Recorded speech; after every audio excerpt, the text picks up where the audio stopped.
Sir, ఒక వ్యక్తి ద్వారా సమాజాన్ని మార్చడం సాధ్యం అవుతుందా? వాళ్ళందరూ రాజకీయ పండితులు కానీ, మేధావులు కానీ, మేధావి వర్గం కానీ ఏమంటుందంటే వ్యవస్థ మారినప్పుడే ఈ సమాజాన్ని మార్చగలం, ఒక వ్యక్తి ద్వారా అభివృద్ధి సాధ్యపడదని చెప్తున్నారు. ఒక్క జయప్రకాష్ నారాయణ గారు ఒక్కడి వల్ల ఈ వ్యవస్థను మార్చగలమంటారా? లేక అంబటి మధుమోహన్ కృష్ణ గారు వెళ్ళి వాళ్ళ డబ్బులు ఇవ్వనంత మాత్రాన ఈ వ్యవస్థలో ఉన్న లోపాలను సరిచేయడానికి అవకాశం ఉందని మీరు భావిస్తున్నారు? ఒక వ్యక్తి వల్ల సమాజం మారుద్ది అనేది తప్పకుండా నేను విశ్వసిస్తున్నానండి. దీనికి ఉదాహరణ జాతిపిత ఆయన ఒక్కడే కదండి. ట్రైన్లో నుంచి ఆయన తోసేసినప్పుడు ఆయన ఒక్కడే కదా బక్క చిక్కినటువంటి వ్యక్తి. మరి ఆయన ఎంత సాధించాడు చెప్పండి మీరు? అంతకన్నా ఉదాహరణ కావాలా? జవహర్లాల్ నెహ్రూ ఎంతటి పారిశ్రామిక ప్రగతి సాధించండి. సర్దార్ వల్లభాయ్ పటేల్ ఎన్ని రాష్ట్రాలను చేశారండి. అబ్దుల్ కలాం ఏంటండి అసలు మీకు? ఎంతోమంది మహానుభావులు, డాక్టర్ అంబేద్కర్ మరి రాజ్యాంగం రాసి ఆయన ఎప్పుడు 100 ఏళ్ల క్రితం పెట్టాడు. 119వ జయంతి మొన్నే జరిగింది. మరి ఆయన రాజ్యాంగాన్ని దృష్టిలో పెట్టుకొని, ఈ పేద ప్రజలను దృష్టిలో పెట్టుకొని, దళిత వర్గాలను దృష్టిలో పెట్టుకొని ఆయన రాసినటువంటి, ఆయన నిర్మించినటువంటి రాజ్యాంగం ఇప్పటికీ వాళ్ళకి ఎంత మేలు చేస్తుందండి. 100 ఏళ్ల ముందు వ్యూహంతో ఆయన ఎంత గొప్ప కార్యక్రమాలు చేశాడో మీరు ఒకసారి గుర్తు చేసుకోండి. కాబట్టి ఒక వ్యక్తి ఈ వ్యవస్థని మారుస్తాడు అనేది తప్పనిసరిగా మారుస్తాడండి. వాళ్ళు జయప్రకాష్ నారాయణ గారి సాధించినప్పుడు ఐఏఎస్ ఎందుకు రిజైన్ చేశారు పిచ్చోడని అన్నారు. కానీ వాళ్ళ ఆయనకి ఎంతమంది అభిమానులు ఉన్నారు? రాష్ట్ర వ్యాప్తంగా కొన్ని లక్షల మంది, కోట్ల మంది అభిమానులు ఇవాళ ఆయనకి తయారయ్యారు. ఎక్కడికి పోయినా జనాలు జేజేలు పలుకుతున్నారు. ఆయన విధానాలకు పలుకుతున్నారు, ఆయనకి కాదండి, ఆయన విధానాలకు పలుకుతున్నారు. ఇది మనం మర్చిపోకూడదు. ఎంత సాధించాడు ఆయన? ఒక్కడేగా. ప్రతి ఒక్కళ్ళు ఒక్క అడుగుతోనే స్టార్ట్ అవుతుందండి మన ప్రయాణం అంతా కూడా. కొన్ని 100 కిలోమీటర్లు, 1000 కిలోమీటర్లైనా ఒక్క అడుగుతోనే స్టార్ట్ అవుతుంది. ఒక్క వ్యక్తి చేయగలడు, చేస్తానే ఉంటాడు. నిశ్శబ్ద విప్లవం అనే దానికి అసలు సిసలు స్వరూపం ఇప్పుడు మంగళగిరిలో ఉందండి. నేను ఒక మోడల్ ఎమ్మెల్యేగా ఉండాలనుకున్న, శాసనసభ్యుడిగా ఉండాలి, మంగళగిరిని ఒక మంచి చిత్రపటంలో చూడాలని చెప్పారు. అసలు గతంలో చూసినట్టయితే మంగళగిరిలో కాంగ్రెస్ ప్రభుత్వం నుంచి ఒక మినిస్టర్గా ఎమ్మెల్యే గారు మినిస్టర్ అయ్యారు. ఒక బలమైన సామాజిక వర్గం చెందిన వ్యక్తి ఉన్నాడు. ఆయన చేయలేని మీరేం చేయగలరు?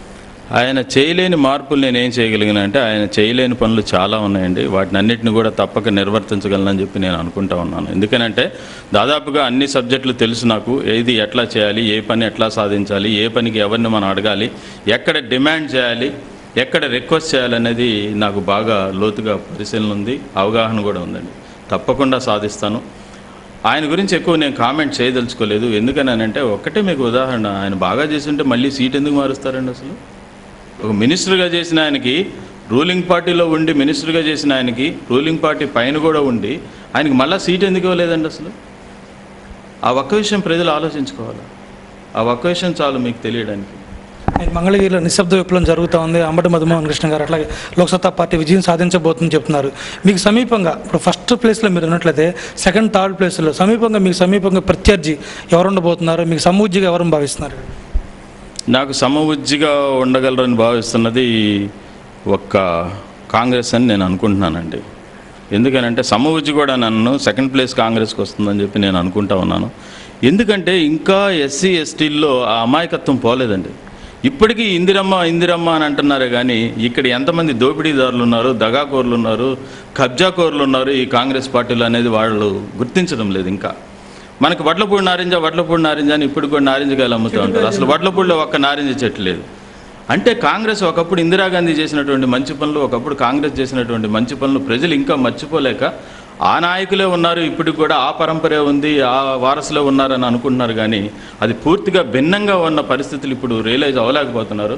అందువల్ల అటువంటి అమాయకుల ఓట్లు కాంగ్రెస్కి పడతాయి కాబట్టి కాంగ్రెస్ సెకండ్ ప్లేస్లో వస్తుందేమో అని చెప్పి అనుకుంటాను. మిగతా ప్రతిపక్ష పార్టీలు చూసినట్టయితే రాష్ట్రంలో గత 5 సంవత్సరాలు విపరీతమైన అవినీతి జరిగింది, అవినీతి ప్రభుత్వం అది అంటున్నారు. మీరు సెకండ్ ప్లేస్లో కాంగ్రెస్ ఉంటుందని చెప్తున్నారు. గత 5 ఏళ్ళలో అవినీతి జరిగిందా, జరగలేదు? తప్పకుండా జరిగిందండి. అవినీతి జరగకుండా ఎట్లా ఉందండి? అవినీతి తప్పకుండా జరిగింది. ఇవాళ మనకు అన్నీ ఎవిడెంట్గా ఎన్ని ఉన్నాయండి, ఎన్ని ఇన్సిడెంట్లు ఉన్నాయండి. సహకార చట్టం ప్రకారం, సమాచార హక్కు చట్టం ప్రకారం ఎన్నో వెలికి తీసినటువంటి సందర్భాలు ఉన్నాయి. ఎన్నో పత్రికలు ఘోషిస్తూ ఉన్నాయి. అదేమంటే ఆ పత్రికల పార్షియాలిటీ, ఈ పత్రికల పార్షియాలిటీ. మరి ఇది మీరు పత్రికలు పార్షియాలిటీ అయినా మరి నిజం కానప్పుడు దాన్ని నిజంగా నిర్భయంగా, పారదర్శకత ఏదండి? అసలు మనకు పారదర్శకత ఉందా? మాట్లాడితే ప్రతి ప్రజాప్రతినిధి ట్రాన్స్పరెన్సీ అంటాడు. కానీ ఎక్కడుందండి ట్రాన్స్పరెన్సీ? ఏ ఆఫీస్కి వెళ్తే మీరు ట్రాన్స్పరెన్సీ చూస్తున్నారు? ఏ రాజకీయ నాయకుడి యొక్క ట్రాన్స్పరెన్సీ మీరు చూస్తున్నారు? కారు లేదని డిక్లరేషన్ ఇచ్చిన ప్రముఖ రాజకీయ నాయకులు ఎంతమంది ఉన్నారు? ఇదే ఉదాహరణ మీకు. టి సుబ్రహ్మణ్యారెడ్డి గారికి కారు లేదా? కేవీపీ రామచంద్ర గారికి కారు లేదా? రాహుల్ గాంధీ కారు లేదా? రోసే గారికి కారు లేదా? ఇది ఎక్కడ న్యాయం అండి? నేనే ఇచ్చాను, నాకు 3 కార్లు ఉన్నాయని చెప్పి నేనే ఇచ్చాను. మరి ఇవన్నీ కూడా చాలా తప్పుడు విషయాలు, ప్రజలు అది గమనించాలి. ఇట్లాంటి వాటిని అఫిడవిట్ ఇచ్చేటప్పుడే ఇంత మోసపూరితమైనటువంటి ఇస్తే వీళ్ళు రేపు మీకు ప్రభుత్వ ద్వారా లేకపోతే ప్రజాప్రతినిధులుగా ఏం న్యాయం చేస్తారనేది వీళ్ళు ఆలోచించాలండి. సార్, పెద్దవాళ్ళు మాట్లాడేటప్పుడు మనం చివరి దశకు వచ్చేసాము, అందరూ ఏమంటూ ఉంటారంటే అన్ని అవకాశాలు ఉన్నా కూడా అదృష్టం కూడా కొద్దిగా ఉండాలి అంటారు. మన అంబటి మధుమోహన్ కృష్ణ గారు అదృష్టం ఏ మోతాదులో ఉందని మీరు భావిస్తున్నారు? అదృష్టం దురదృష్టం అనే వాటి మీద నేను ఎప్పుడు దృష్టి పెట్టనండి. వాటి మీద నాకు నమ్మకం లేదండి. క్రియాశీలకంగా పనిచేసుకుపోవటమే నమ్మకం అండి. దానికి నేను చేయాల్సినటువంటి పని 20 ఏళ్ళుగా చేస్తే కానీ ఇవాళ దానికి ఫలితం వచ్చేటటువంటి సందర్భం రాలేదని నేను అనుకుంటున్నాను. ప్రస్తుతం నాకు ప్రజల మీద విశ్వాసం ఉంది. మంగళగిరి నియోజకవర్గ ప్రజలందరి మీద కూడా అపారమైనటువంటి విశ్వాసం ఉంది. వాళ్ళు నన్ను తప్పక గెలిపిస్తారండి, 100కి 100 పాళ్ళు గెలిపిస్తారని నేను నమ్ముతున్నాను. దానికి ఇంత సమయం పట్టింది. ఒక్కోళ్ళు షార్ట్ కట్లో వస్తారు, ఒక్కోళ్ళు ఏంటంటే లాంగ్ టైంలో వస్తారండి. ఏదైనా మంచి ప్రతిఫలాలు రావాలని అంటే ఆ లాంగ్ టైం వెయిట్ చేయక తప్పదు. విజన్ 2020 లాంటివి కావాలంటే ఎస్, విజన్ 2020 కావాలండి. మీకు కానీ అవకాశం ఇచ్చినట్లయితే, మంగళగిరిలో మీరు గెలిచినట్లయితే మంగళగిరికి ఏం చేయబోతున్నారు? మంగళగిరిలో నేను చేయగలిగింది, మొట్టమొదట నేను టేకప్ చేయాలనుకుంటుంది ఈ బెల్ట్ షాపుల్ని.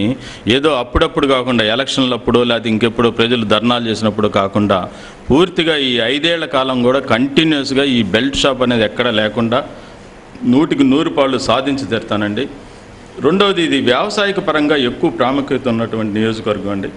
రైతులకి ఇప్పుడు చూడండి, మీరు ఎక్కడైనా సరే కూరగాయలు కానీ ఇవి కానీ ఎక్కడ మార్కెటింగ్ లేదు. దుగ్గిరాల మండలం తీసుకునేటట్లయితే మీరు అక్కడ పాపం ఆ నిమ్మ రైతుల్ని, సపోటా రైతుల్ని దోచుకుని దళారులు చాలా కోటీశ్వర్లు అయ్యారు. కానీ ఆ రైతులు ఇప్పుడు కూడా అదే దశలో ఉన్నారు, సపోటా నిమ్మ తోటలు. అట్లనే పసుపు యార్డ్లో చాలా సమస్యలు ఉన్నాయి. ఇక్కడ వచ్చేటప్పటికి కూరగాయలకి మార్కెటింగ్ కానీ, ధాన్యానికి మార్కెటింగ్ కానీ, అట్లనే ఎరువులు సకాలంలో లభ్యం అవ్వకపోవడం కానీ, ఇటువంటి చాలా డ్రాబ్యాక్స్ ఉన్నాయండి వ్యవసాయకంగా. వాటన్నిటి మీద దృష్టి పెట్టి ఈ అధికారులని, వ్యవసాయ అధికారులతో కూడా కలిసి వారందరినీ రిక్వెస్ట్ చేసి వాళ్ళని తీసుకొని రైతుల దగ్గరికి వెళ్ళి రైతులకు కావాల్సినటువంటి అన్ని సౌకర్యాలు, అన్ని రకాల అభివృద్ధి చర్యలు పూర్తిగా చేపడతానని చెప్పి, వాళ్ళ కోసం పనిచేస్తానని చెప్పి మీకు చెప్తాను. చివరిగా మీ ప్రజలకి ఇచ్చే సూచన కానీ, సందేశం కానీ, వాళ్ళు రిక్వెస్ట్ ఏం చేస్తున్నారు? ప్రజలకు ఒకటి నేను రిక్వెస్ట్ చేస్తున్నానండి. ఏదో 5 సంవత్సరాలకు ఒక్కసారి వచ్చి ఒక 100 రూపాయలు ఒక మందు బాటిల్ ఇచ్చి మిమ్మల్ని దోచుకుని పోయే దొరలకి పగ్గం కట్టకుండా, పగ్గాలు ఇవ్వకుండా రియలైజ్ అవ్వండి. ఒక్కరోజు దాంతో మనం సాధించేది ఏం లేదు. 5 ఏళ్ళు కాబట్టి మీరందరూ కూడా ఈసారి ఓటేసేటప్పుడు, అయ్యా 5 ఏళ్ళు మాకు ఇస్తావా అని చెప్పి అడగండి. ఎవరైనా 100 రూపాయలు ఓటుకి ఇస్తానంటే, ఒక మందు బాటిల్ ఓటుకి ఇస్తానంటే 5 ఏళ్ళు ఈ రకంగా ఇస్తే మీరు వేసేయండి అమ్మా అని నేను కూడా చెప్తాను. 5 ఏళ్ళు మీరు ఇవ్వండి, ప్రతిరోజు వచ్చి 100 రూపాయలు మందు బాటిల్ రోజు ఇవ్వండి అయ్యా, వాళ్ళకి వేయండి అమ్మా అని చెప్పి చెప్తామన్నా. అట్లానే ఇప్పుడు మరి మేధావులు ఉన్నారండి, మేధావి వర్గం ఉంది, మధ్యతరగతి, అబవ్ మధ్యతరగతి. వాళ్ళు ఓటుకి నోటు మందు తీసుకోపోయినా కానీ వాళ్ళు మౌనంగా ఉంటున్నారు, ఓట్లు వేయడం లేదు. అది ఇంకా పెద్ద ప్రమాదం అండి. ఇట్లా వేసేవాళ్ళకన్నా అట్లా వేయకపోయినటువంటి వాళ్ళ వల్ల ఎక్కువ ప్రమాదం జరుగుతుంది ఈ ప్రజాస్వామ్యానికి. కనుక వారు ముందుకు రావాలా, వారు ఓట్లు వేయాలా. అట్లనే మౌనం వీడి 10 మందికి ఎక్స్ప్లెయిన్ చేసి చెప్పగలగాల. మనం ఓటైతే ఏమైంది లేండి అని వీళ్ళు ఎక్కువగా అంటారు. ఈ సెక్టర్ దళితులు చూడండి, తప్పనిసరిగా ఓటు అయిపోతే చచ్చిపోయినట్లు లెక్క అని చెప్పి 80 ఏళ్ళ అవ్వ కూడా బ్రహ్మాండంగా కాలు పోటేసుకొని పాపం వాళ్ళ దళిత వాడల్లో నుంచి రోడ్డు సౌకర్యం లేకపోయినా, అది లేకపోయినా అంత కష్టపడి వచ్చి ఓటేస్తుంది. అన్ని సౌకర్యాలు ఉండి బంగాళాల్లో ఉన్నటువంటి వాళ్ళు ఓటేయడానికి నిరాసక్తి చూపుతున్నారు. అన్నీ తెలిసి, బాధ్యతలు తెలిసి, పౌర ధర్మాలు తెలిసి కూడా వీళ్ళు నిర్లక్ష్యం చేయడం అనేది ఈ సమాజానికి జరుగుతున్నటువంటి చెడుకి మూల కారణం.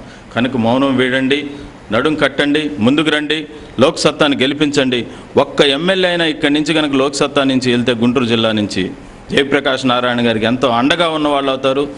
మరి ఆయనకు ఎంతో సపోర్ట్ ఇచ్చినటువంటి వాళ్ళు అవుతారు.